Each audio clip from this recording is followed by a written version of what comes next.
Hello दोस्तों, कैसे हो आप सब। आशा करता हूँ आप सब बढ़िया होंगे। देखिए, आज मैं एक खास टॉपिक के ऊपर डिस्कस करने वाला हूँ। ये टॉपिक सबसे ज़्यादा खास है और समझ में नहीं आता है। अगर इस टॉपिक को हम समझ लेंगे तो इससे हमें बहुत ज़्यादा लाभ मिलेगा।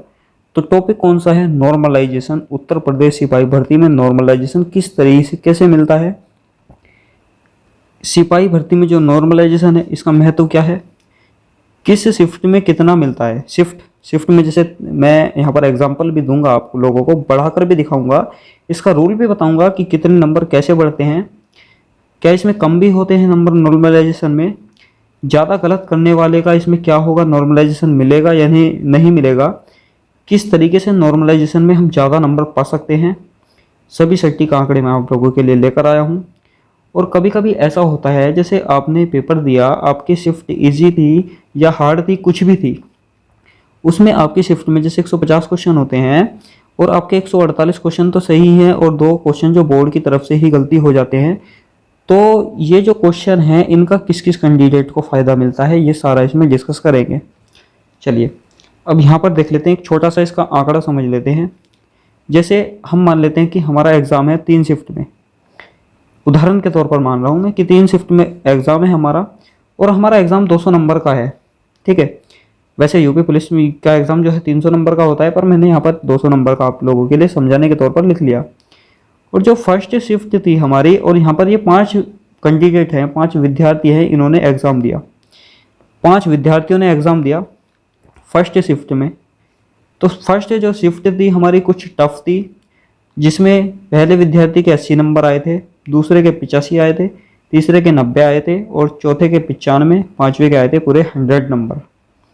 जो सेकंड शिफ्ट थी इजी थी, उसमें 105 नंबर आ गए थे, 110, 115, 120 और 125। जो थर्ड शिफ्ट थी उसमें ये ज़्यादा इजी भी नहीं थी, ज़्यादा हार्ड भी नहीं थी। उसमें एक फर्स्ट के आए 90, 95, 100, 105 और 110। इस तरीके से नंबर मिले। अब इन नंबर्स का देखते हैं, फर्स्ट शिफ्ट, सेकंड शिफ्ट और थर्ड शिफ्ट, तीनों शिफ्ट का हम एवरेज निकाल लेते हैं। तो यहाँ से कितना निकल के आ रहा है एवरेज? 90, क्योंकि एवरेज बीच की संख्या होती है जब इसमें अंतर बराबर है। ये एवरेज हो गया, ये एवरेज, इसमें कितना आया? 115 एवरेज आया, इसमें आया 100 एवरेज। हर शिफ्ट में हर तरीके के कैंडिडेट भी मिलेंगे, होशियार भी मिलेंगे, बुद्धू भी मिलेंगे। तो अब ये देखिए, अब हम इसका कंपैरिजन करते हैं फर्स्ट का सेकंड शिफ्ट से। कंपैरिजन करते हैं, कितने का अंतर है इसमें? है 25 नंबर का अंतर। तो हम फर्स्ट वाले शिफ्ट में 25-25 नंबर का नॉर्मलाइजेशन बढ़ा देते हैं। तो 25-25 नंबर का अगर हम नॉर्मलाइजेशन बढ़ाते हैं तो ये 105 है, इसमें 25 बढ़ेंगे तो ये कितना हो जाएगा? ये भी 105 हो जाएगा, ये 110 हो जाएगा, 115 हो जाएगा, 120 हो जाएगा और 125 हो जाएगा। तो यहाँ से जब हमने 25 नंबर इसमें इंक्रीज किए तो ये इसका एवरेज बराबर हो गया। एवरेज बराबर क्यों किया?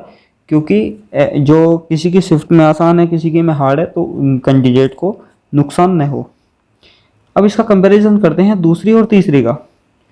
इसका एवरेज 115, इसका 100, तो इसमें हमने 15-15 नंबर हर शिफ्ट में इसमें दे दिए, हमने हर कैंडिडेट के लिए दे दिए। तो यहाँ से इसका एवरेज भी सेम हो गया।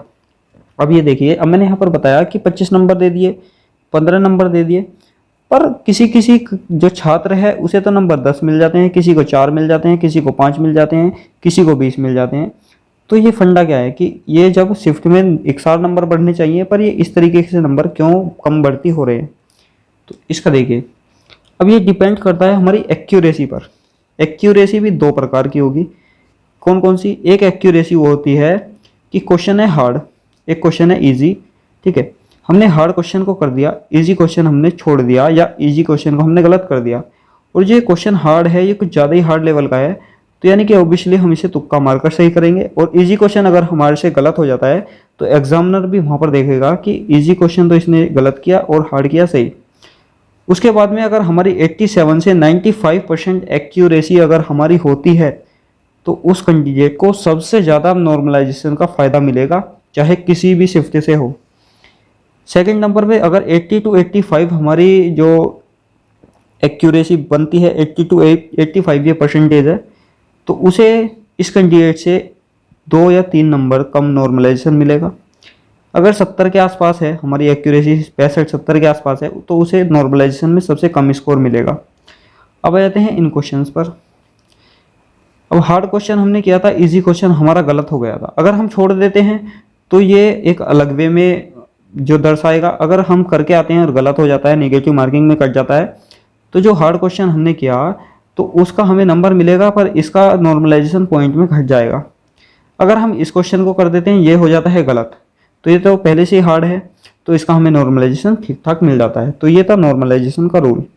आप लोगों को समझ में आ गया होगा, ठीक है। अब आप लोग एक बात बताइए कि आप लोग कितने कैंडिडेट हैं जिन्होंने मॉक टेस्ट लेने स्टार्ट कर दिए हैं, और जो इनके प्रीवियस ईयर पेपर हैं वे मैंने कराने स्टार्ट कर दिए हैं, वे भी जाकर आप लोग देखते रहना, ठीक है, और अपनी तैयारी करते रहना। चैनल को जरूर सब्सक्राइब कर लेना, बेल नोटिफिकेशन ऑन कर लेना, जो इस तरह के अपडेट मैं आप लोगों के लाऊं आपसे मिस ना हो।